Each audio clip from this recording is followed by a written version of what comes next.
Ang chicken biryani ay isang sikat na Indian dish na gawa sa manok, bigas, at iba't ibang pampalasa. Ang manok ay niluluto kasama ng mga sangkap tulad ng luya, bawang, at mga pampalasa tulad ng cumin, coriander, at garam masala. Pagkatapos, ito ay isinasama sa basmati rice na niluto na may saffron at cardamom, na nagbibigay ng kakaibang lasa at aroma.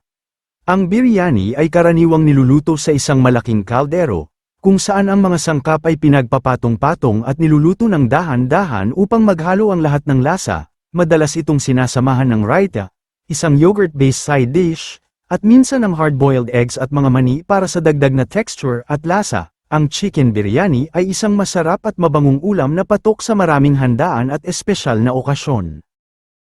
Paki-like at subscribe, pindutin ang notification bell para lagi ka updated sa susunod na video. Maraming salamat po.